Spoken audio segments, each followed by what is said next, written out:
Para lograr buenos rendimientos y ganancias en las actividades agropecuarias, es muy importante conocer el comportamiento del clima.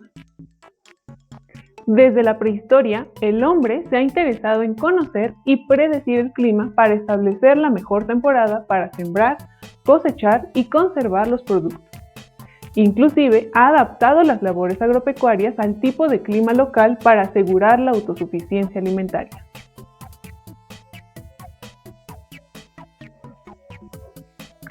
Pero, ¿te has preguntado cómo lograron nuestros antepasados sobrevivir y predecir el clima? ¿Existen secretos antiguos y tradicionales que todavía pueden emplearse hoy en día? ¿Cómo evolucionó la predicción climática hasta nuestros días?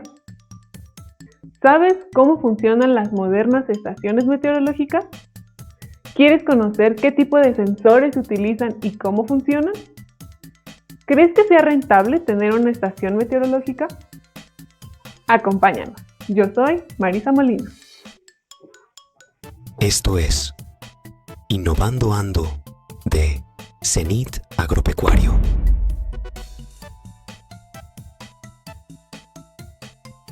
¿Cómo lograron nuestros antepasados predecir el clima?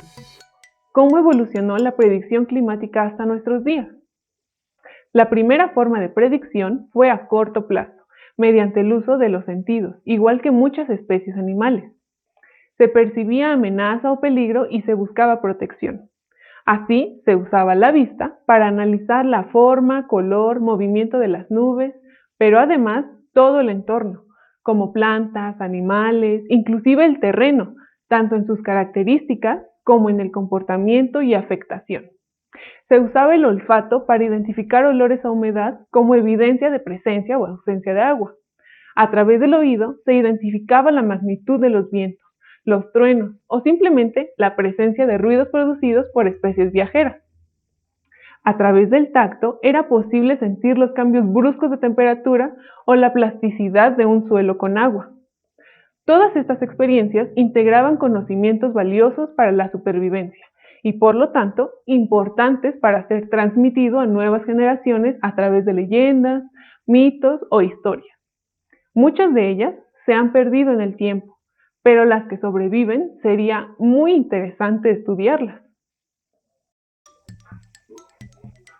La segunda forma de predicción del clima, ahora a mediano plazo, se debió al uso constante de los mismos sentidos, que con el paso del tiempo sirvió para identificar un patrón correspondiente entre la presencia de ciertos fenómenos, como la lluvia, el calor, frío, la posición del sol o de ciertas estrellas o cuerpos celestes en el cielo. Esto permitió al hombre dos logros importantes. Primero, prepararse para las épocas críticas o de abundancia. Y por otro lado, dejar de migrar huyendo de las inclemencias del clima. La tercera forma de predicción a largo plazo solo ha sido posible en la Edad Moderna, gracias a que se fabrican sensores para registrar datos sobre el clima. Se hacen complejos cálculos y se usan computadoras y satélites. Sin embargo, con todo esto, aún existe cierta incertidumbre sobre el comportamiento del clima. Por supuesto que la información que se obtiene es valiosa, es de utilidad pública y los gobiernos tienen la obligación de compartirla con la sociedad para la prevención de catástrofes.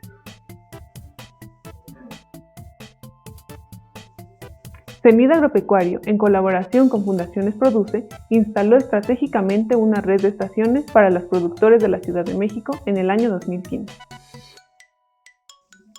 En cada una de ellas existe un sensor para cada uno de los elementos que conforman el clima. Termómetro, que mide la temperatura del ambiente, higrómetro, para medir la humedad del ambiente, barómetro, para la presión atmosférica, anemómetro para la velocidad del viento y veleta, que indica la dirección del viento. Un pluviómetro para medir la precipitación, o sea, la lluvia, y en algunos casos un piranómetro, que mide las horas de radiación solar. Pueden medirse algunas otras, pero estas son las principales. Los datos del clima se recopilan en tiempo real por medio de diferentes sensores electromecánicos. Cada uno genera impulsos eléctricos, también llamados analógicos. En la computadora de la estación o unidad de terminal remota, UTR, los impulsos eléctricos se convierten en datos digitales, es decir, datos que las computadoras pueden entender.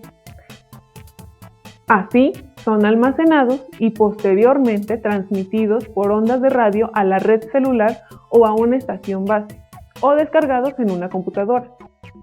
Este paquete de datos alimenta un programa o software que realiza modelos matemáticos para la predicción. Los científicos del área analizan la información acumulada por varias estaciones meteorológicas de una zona durante cierto tiempo. Con esta información se generan gráficos, diagramas o mapas para predecir cómo evolucionará el clima en los próximos días. La medición de estos elementos o variables es importante en la unidad de producción agropecuaria, porque reflejan con mayor precisión el microclima que afecta directamente a cultivos o animales, y por lo tanto ayudan a predecir comportamientos, rendimientos o afectaciones. En la caja de comentarios te dejaré enlaces a diversos modelos de estaciones que puedes adquirir. Estos hacen mediciones que ayudan a predecir comportamientos productivos o prevenir afectaciones. En un próximo video presentaremos un comparativo de los modelos más populares en el mercado para que tomes una mejor decisión de compra. Suscríbete para que te llegue el aviso de publicación.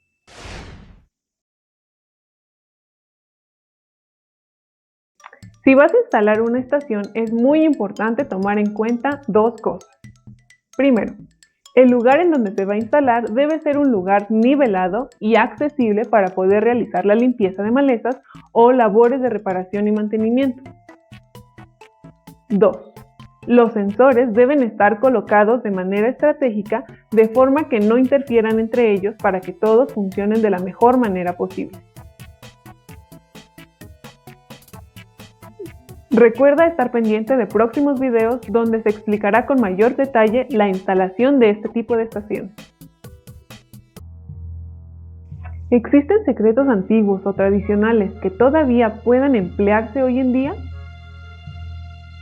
Si no es posible adquirir una estación, comentaremos algunos secretos ancestrales que aún se utilizan hoy en día. Es necesario observar ciertos fenómenos para obtener información indirecta sobre el clima. Comportamientos directos o evidentes como el resguardo de ciertas especies antes de lluvias, eclipses, terremotos o tsunamis. Un claro ejemplo de estos comportamientos son las hormigas, quienes regresan en fila a su hormiguero para cobijarse de las lluvias y así proteger la entrada de su hogar hasta que ésta termine. O las arañas, que tejen sus telas cuando las lluvias se encuentran lejos y en cambio las ranas croan más y los saltamontes salen cuando va a llover pronto. Como comportamientos indirectos tenemos que las golondrinas y murciélagos vuelan bajo para poder comer insectos como las luciérnagas, que detectan cambios en la presión atmosférica antes de las lluvias. También, durante la temporada de lluvias, si las tórtolas cantan en la mañana, lloverá ese mismo día, pero si cantan al atardecer, dejará de llover por varios días. También existen muchas flores que predicen el tiempo, ya que abren sus pétalos en los días soleados y los cierran cuando se acercan las lluvias. Esto sucede porque de esta forma la planta protege el polen de la lluvia, evitando así que se moje y se pierda. Otras plantas, como la col de hoja suave, indica que va a llover cuando sus hojas se ponen lacias, mientras que las cañas se encogen cuando va a llover y cuando viene un tiempo soleado se encuentran muy firmes. Para la predicción a largo plazo, se han utilizado métodos como el calendario zaragozano, el calendario de Galván o las cabañuelas, que tratan de predecir el clima para todo un año basándose solo en la observación de las condiciones del año pasado o, en el caso de las cabañuelas, en el clima del primer mes del año. Pero hasta el momento no existe evidencia de su veracidad, por lo tanto, no son confiables.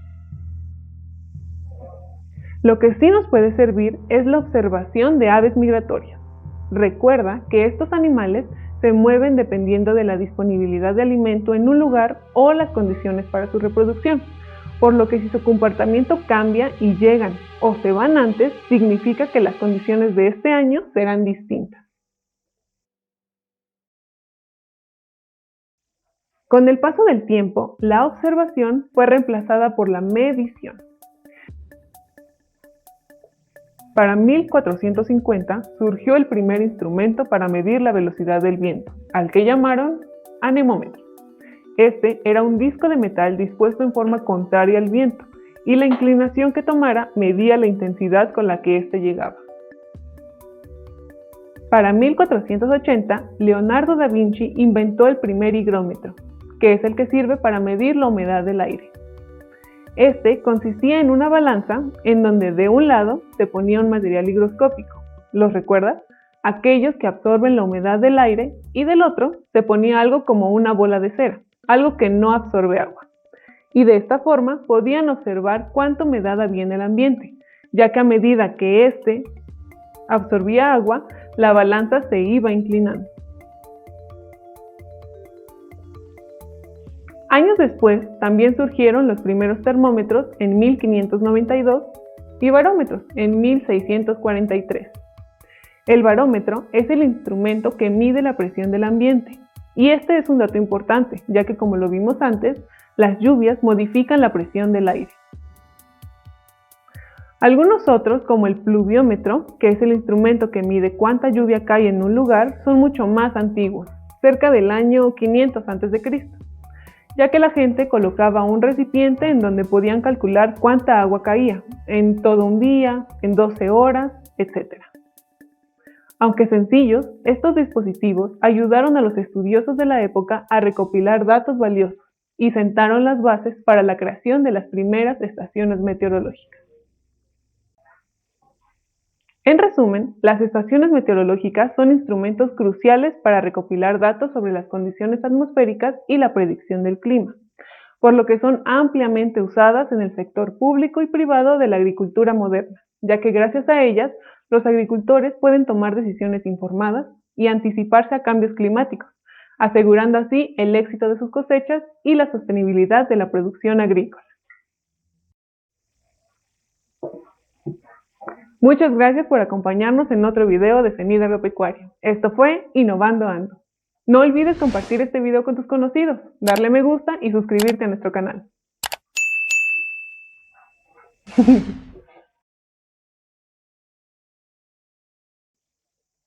Los materiales higroscópicos son aquellos que tienen la capacidad de absorber el agua del ambiente con gran facilidad.